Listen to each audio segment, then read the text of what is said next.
Ladies and gentlemen, the oil crisis just worsened in a major way, and oil prices has gone up by as high as 30%. And as a result, the Asian stock market has triggered a massive crash in several markets.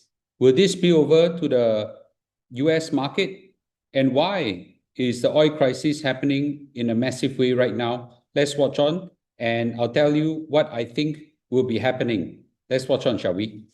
So clearly, the market is now having a terrible oil shock. The WTI crude oil has hit as high as $118 per barrel this morning. That's almost a 30% rise from last Friday close. And right now it's trading around 116, 117 as at recording time. Clearly, the Middle East war is now affecting global energy supply in a big and massive way. And I'll explain to you where it's being hit that caused this entire spike of the oil prices. And right now, Asian equities are crashing again. I use the word crashing again in a big, massive way. And right now, we are clearly in a stage of a macro shock across the oil sector and the energy sector, and what could happen next. So to start off, the oil prices exploded to as high as 118 for WTI. Brent crude has hit a high of 114, and this represents a 30% weekly surge from last Friday closed. And just to give you the context, oil prices have not crossed $100 per barrel since the Russian-Ukraine war. And this is a very serious disruption. And this could potentially only mark the beginning of a massive oil surge. So what triggered this clearly is the US-Israel war with Iran.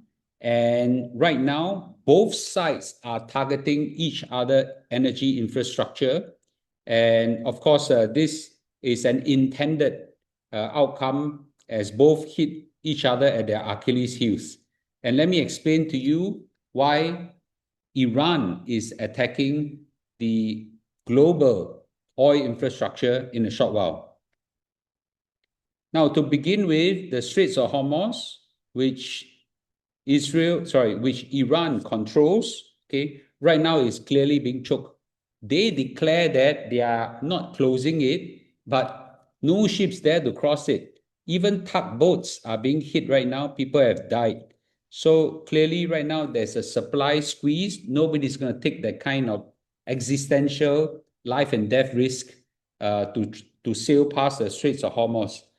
And there are just no alternative routes. And you cannot fly, use aeroplane and fly fuel across the air.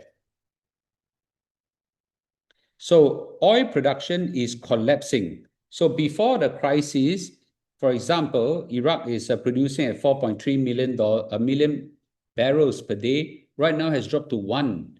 Kuwait used to be 2.8, now dropped to 1.8. UAE 3.5, now dropped to 2.5, and so on. Many has gone down significantly, and there's a reason why that has happened. Well, the biggest reason is that they have no more storage for the oil. So because all the tankers have stand down, they can't sail through the Straits of Hormuz, so they cannot take more oil. So all the storage capacity has filled up now to the brim, and they cannot store anymore. So the producer are forced to cut the output as global supply tightens further. So it is a massive problem right now. The tankers cannot go out. The pumps got to stop. If not, the storage will overflow in a terrible way. So this is really not just because the Iranians are attacking the refineries and the production capability, but simply because the oil cannot go out. And this will set to worsen even worse as the Straits of Hormuz remain closed. Now, to make matter worse, Iran is attacking oil infrastructure right now in a quick and massive way. So they have got missiles and drones attacking the Gulf Straits countries' energy infrastructure, offshore platforms, and so on. So Saudi oil fields are being targeted right now. drones attack are launching towards their Saudi oil field. They have shot down most of them. And the Bahrain oil refinery has now been hit. Now, I don't know in retaliation or in a more deadly strike, Israel has hit Iranian refineries as well. In Iran right now, whenever it rains oil because the oil refinery are burning and the oil goes into the air and the rain brings it down. So it's oil everywhere across Tehran and some of the countries. So it's a massive, ugly, dirty environment right now. And there's a reason why everybody is doing that, especially Iran. So in terms of oil prices, how far can it go? Analysts are saying that, analysts last week are saying that it can break 100. Now has gone to pass. We're now at 116 to 118. Soon you will hit 120 and potentially 140, 150.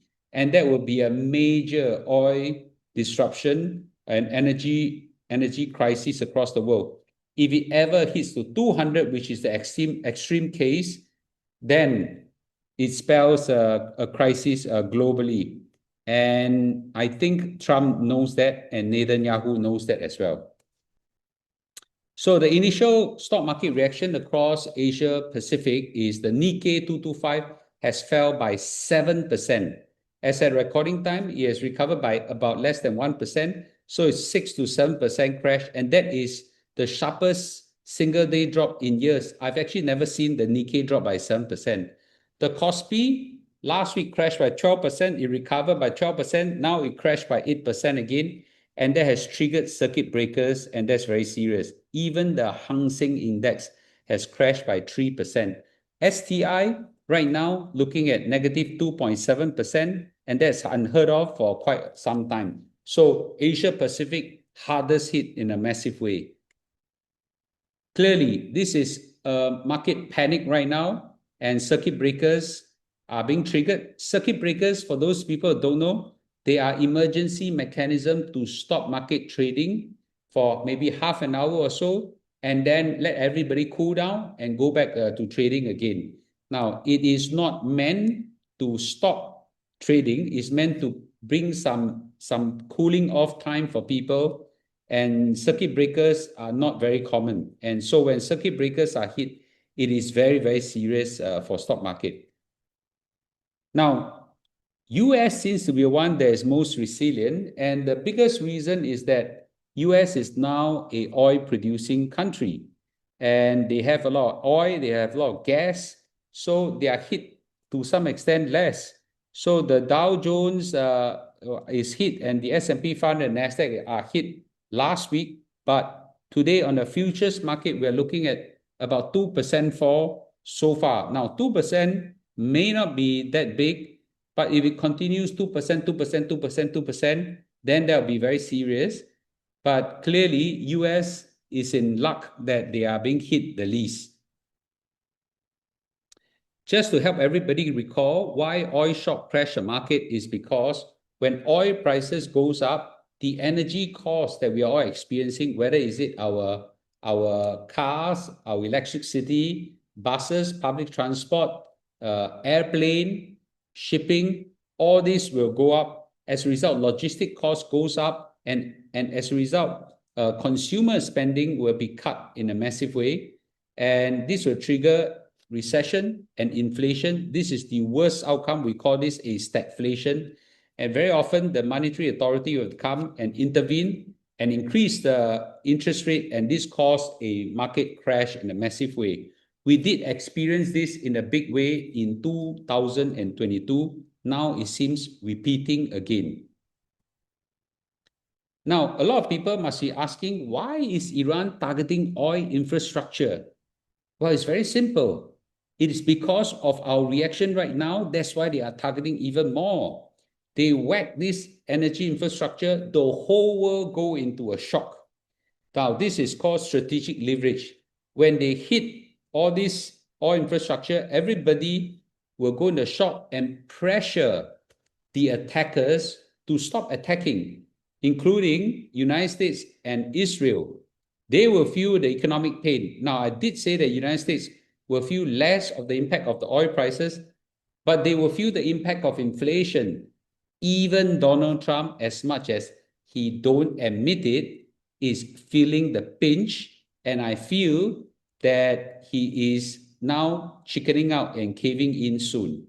So we don't know how the outcome will be, but clearly Iran is making the right moves to push off the attack so that everyone will pressure the attackers to stop attacking. So the question really now is Donald Trump and Netanyahu of Israel going to chicken out. We call this blinking, right? Well, this is a political fight and not an economic fight. So the minute they signal that they will stop fighting, willing to talk, which Trump and his people are quite famous for, then suddenly the market could turn the other way around. Now, Netanyahu, on the other hand, is famous for not giving in and not caving in. Of course, you have to listen to his boss, which is President Donald Trump. But how this thing unfold is hard to say. So if they stand down, suddenly, overnight, the oil prices will collapse and stock market will reverse violently. But if they escalate the war or at least prolong what they are doing right now, oil prices will continue to surge and global oil prices and energy prices will continue to worsen, and there will be a threat of a market crash of a massive way. So the situation is unfolding in real time. The outcome is very uncertain, not deterministic. We can't tell. We can only do scenario planning. Scenario one will be escalation, and then we have a full market crash that could last for some time and even result in an economic recession. Scenario two, they could have a ceasefire or de-escalation of some form, and that will cause the oil market to go the reverse sharply, and the stock market could suddenly go a dramatic U-turn and rocket up again. And scenario three, it's a prolonged crisis. Stay where they are. The oil continue to get choked in a not so serious, but just get choked, and then the market would slowly go down and down and down. Now, not a sharp crash, but slowly down, eventually reaching the possible bottom. So everything is really unpredictable. As investors, we don't need to predict. We just need to react. There's a set of rules I've set for everybody. For me, it's because of the likelihood of Trump chickening out and calling off the whole thing, or at least de-escalating the whole thing. I'm ready not just with my bucket one for people who have attended my crash buying course, investing with confidence course. I'm now ready with my bucket two and my first shot. So my first few shots may be bigger than expected. And for those people who knows my signal, watch out for it, especially in my Telegram group. And I think it will be pretty exciting. It won't be very far if the market continues to decline. So follow me very closely in the 1865 Telegram group. I'll be making major announcement in the Telegram group in real time. Scan this QR code and don't miss it. This might be an opportunity that won't come for some time. I'll see you tonight when the market opens. Most likely we'll start a live stream around 11:30 to let the market digest the situation, and we shall see what will happen. I'll see you tonight. Bye-bye.